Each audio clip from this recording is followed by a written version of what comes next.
não estivesse tomada pelo amor, o meu discurso seria vazio. Ainda que eu falasse os mistérios celestiais, a língua dos anjos, e Paulo vai superlativizar agora, porque ele sai da linguagem dos homens e vai tentar mostrar o oposto da linguagem dos homens, que é a linguagem superior à dos homens, que é dos anjos. E ele diz: ainda que eu fosse capaz de falar a língua dos anjos e tivesse a possibilidade de ministrar o mundo espiritual, se eu não estivesse tomado pelo amor, se o amor não fosse a esfera da minha ação, se a minha fala, o meu discurso não estivesse envolvido no amor, então tudo que eu estava fazendo ou que estivesse fazendo seria como um sino que retine. Eu não sei quantos de vocês já tiveram a oportunidade de ouvir um sino, provavelmente todos.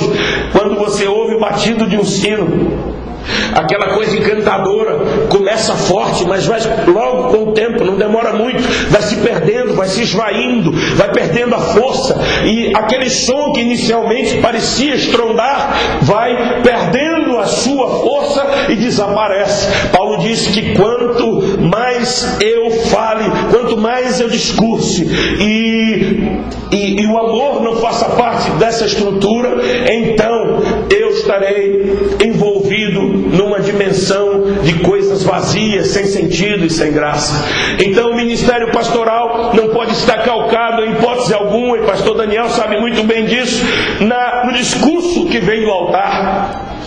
Paulo acabou de dizer que a minha pregação, se não estiver envolvida de amor, ela não tem sentido para mim. Se minha oratória não estiver envolvida de amor, ainda que eu fale bem, ainda que eu discurse muito bem, o amor tem que fazer parte da minha vida, porque é o amor que dá sentido ao que eu falo, é o amor que dá sentido ao que eu discurso, é o amor que muda a vida dos irmãos enquanto ouvem a palavra. Não é o verbo pelo verbo, é o amor no verbo, é Jesus no verbo. E a Bíblia diz que Deus é amor, e Deus sendo amor, participando da minha vida com amor e na experiência do amor, então o que eu falo ganha sentido na vida dos irmãos. O Espírito Santo faz a palavra navegar, por mais simples que ela seja. Logo, eu não preciso de um erudito no altar, eu preciso de um ministro que ame no altar, eu preciso de um homem que conheça o amor na vida, porque quando ele fala com amor, ainda que não fale bem o português, mas o Espírito Santo faz o amor navegar na igreja, alcançar os corações e mudar as vidas das pessoas. É por causa do amor que estamos aqui. Fomos chamados pelo amor, fomos guindados por Deus para o ministério por causa do amor. Logo é amor que é a experiência fundamental. Paulo está dizendo: não adianta eu falar bem se não tenho amor, então o que eu falo não tem sentido. E ele prossegue: se não tivesse amor, seria como o metal que soa ou como o sino que tine. Não adianta falar bem, irmão, tem que ter amor. O homem que ama é o homem que alcança os corações. O homem que ama, quando fala, quando olha, quando toca, quando se aproxima, tudo que ele faz está envolvido de amor, porque o amor transborda no coração da gente. Logo, ser ministro é amar, ser pastor é ter a capacidade de amar.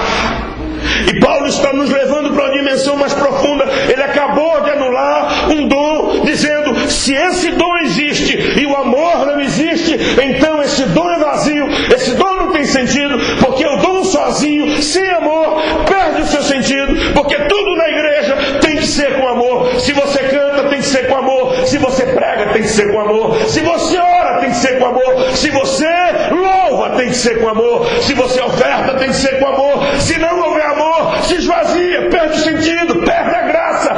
Tudo que fazemos em Cristo Jesus tem que ser por amor. Você ama o seu pastor, você tem que amar os seus irmãos. Tudo na igreja é um amor. Portanto, queridos, eu queria fazê-los entender que os dons não são mais importantes que o amor. O amor tem que fazer parte da sua vida. Amém? Esse é um desafio de Deus. Olha para o seu irmão, toca nele e diz assim: você tem que amar, porque a sua maior mensagem é o amor.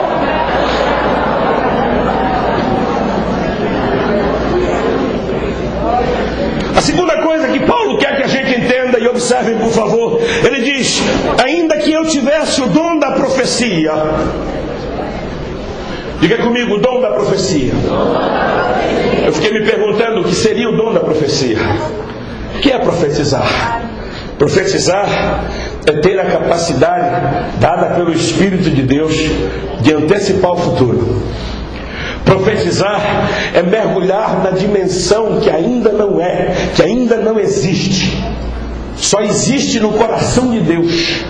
Profetizar é uma revelação do Espírito acerca do coração de Deus, porque se Deus diz que você vai ser alguma coisa ou alguém lá no futuro, e você ainda não é agora, então o que Ele está dizendo que você vai ser, não é ainda historicamente, e se não é historicamente, você entra na dimensão espiritual, mergulha no conhecimento que está no coração de Deus, conhecimento inclusive que muda destinos. O profeta é aquele que mergulha no coração de Deus pela revelação do Espírito e traz, ele antecipa o futuro e mostra virtualmente o futuro aqui. Observem que eu não estou falando de alguém que é simplesmente um quebrador de cabeça dentro da igreja. Eu estou falando de alguém que tem do Espírito a capacidade de trazer o conhecimento do futuro e revelar esse futuro agora. Eu estou falando de alguém que tem um dom que todos nós gostaríamos de ter. E Paulo vai dizer, ainda que você tenha esse dom, se não tiver amor, não tem sentido. Não adianta conhecer o futuro se o seu coração não está envolvido no amor. O ministro de Deus, ainda que ele não queira, ele tem o dom de revelar os corações. Quando a gente prega, a gente está numa dimensão espiritual de profecia. A gente está pregando acerca da vida das pessoas. A palavra está sendo ministrada, mas ela está indo revelativamente, alcançando pessoas. E Paulo está dizendo, se esse dom acontece na minha vida e o amor não faz parte da minha vida, então esse dom perde o sentido. Revelar o futuro das pessoas, tentar mudar o destino das pessoas e não envolver as pessoas no amor, é dar às pessoas a possibilidade de contemplarem o futuro e de partirem para o futuro sem amor. E sem amor, Deus não está presente. E ter o futuro sem a bênção de Deus e sem a unção de Deus e sem a presença de Deus não tem sentido para nenhum de nós. Ser profeta, portanto, é um dom maravilhoso, mas Paulo está dizendo, há um dom, há algo mais importante do que o dom de profetizar na vida de um ministro, na vida de um homem, é o dom de amar. Se você ama, as profecias se calam. Se você ama, a necessidade de conhecer o futuro se cala, porque o amor presentifica Deus na nossa história, porque o amor nos torna tão plenos que a gente não precisa do futuro, basta a cada dia o seu mal e a gente vai confiando em Deus, sabe que Ele está aqui, bondade e misericórdia me seguirão todos os dias da minha vida. Quando eu amo, eu sinto a presença dEle. Quando eu sinto a presença dEle, eu sinto o cuidado dEle. Quando eu sinto o cuidado dEle, eu tenho a certeza de que Ele está cuidando da minha vida, me amando, me dando oportunidades, e nenhuma barreira ficará de pé, porque Ele está comigo. Eu não preciso saber o futuro, porque o meu futuro é Ele. Eu não preciso saber do amanhã, porque o meu amanhã é Ele. Ele é tudo em todos. Ele é forte na sua vida. Deus é tremendo na sua vida. Você não precisa saber do amanhã, porque Ele está contigo. Quem constrói, quem tece o teu amanhã é Deus. Ele cuida da tua família, Ele cuida da tua casa. Você pode dar glórias a Ele, celebra Ele, aplauda o Senhor mais uma vez nessa manhã.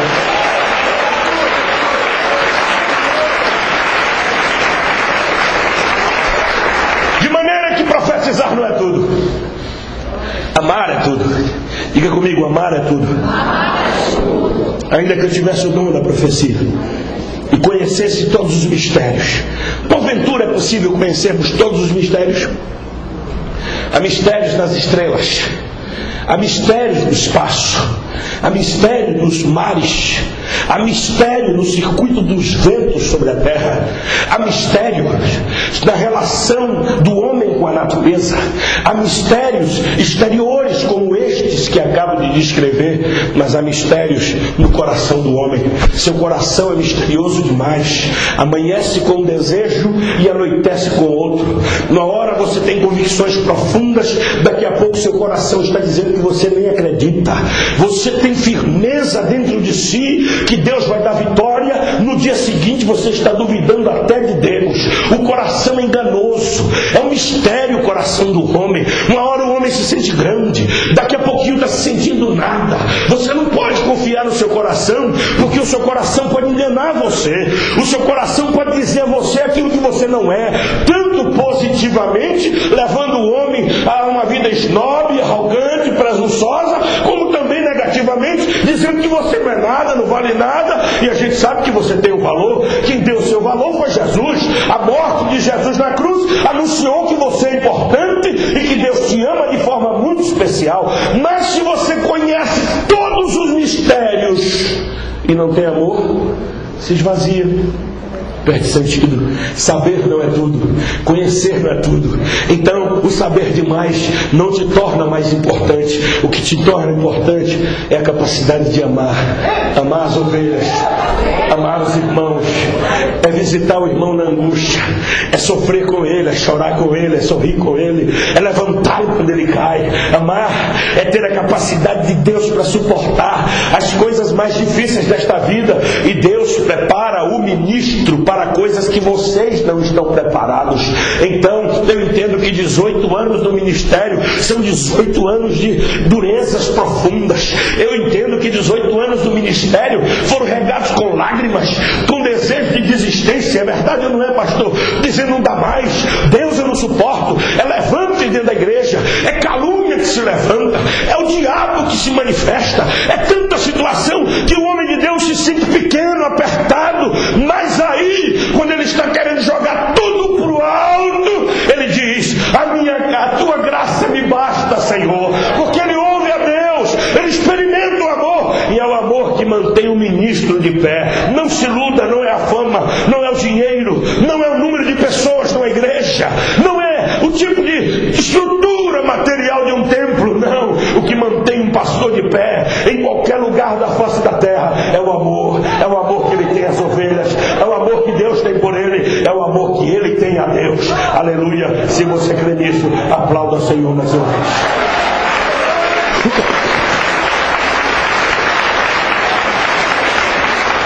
Não adianta saber os mistérios. Se não sabe o amor, não sabe o mistério.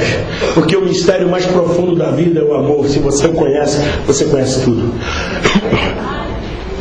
Se você conhece o amor, a linguagem do amor é perceptível. Um pastor é aquele que é chamado para amar. E amar é uma decisão. Porque o amor não tem a ver com um sentimento afetivo favorável quando as coisas estão positivas. Amor é a decisão de fazer o bem para quem não o merece. Foi assim que Deus chamou. Ele nos amou primeiro.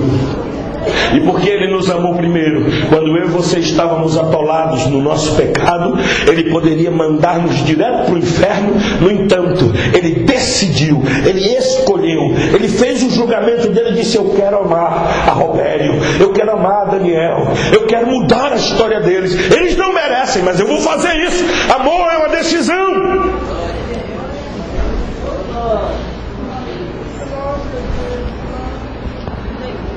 E o Senhor Deus está dizendo: não adianta saber os mistérios de toda a ciência, e ainda que eu tivesse toda a fé. Deixa eu me falar uma coisa sobre a fé aqui para vocês. Saber toda a ciência, conhecer tudo, conhecer de antropologia, conhecer de sociologia, conhecer de filosofia, conhecer de todas as ciências, não adianta se não passa para o coração, se não desce para aqui, fica só aqui na intelectualidade. A vida está limitada. Presta bem atenção, nós fazemos parte de uma geração que aprendeu o discurso da fé. É verdade ou não é? A maioria das igrejas pregam a fé. Você é salvo pela fé, é bem verdade, é bíblico. Tudo que temos na vida é pela fé. Mas Paulo vai dizer que se você tem o dom da fé, a fé é de transportar um monte do seu lugar, e você não tem o amor no seu coração, logo a sua fé não vale de nada. Nós fazemos parte de uma geração que aprendeu a hipervalorizar a fé. E não espera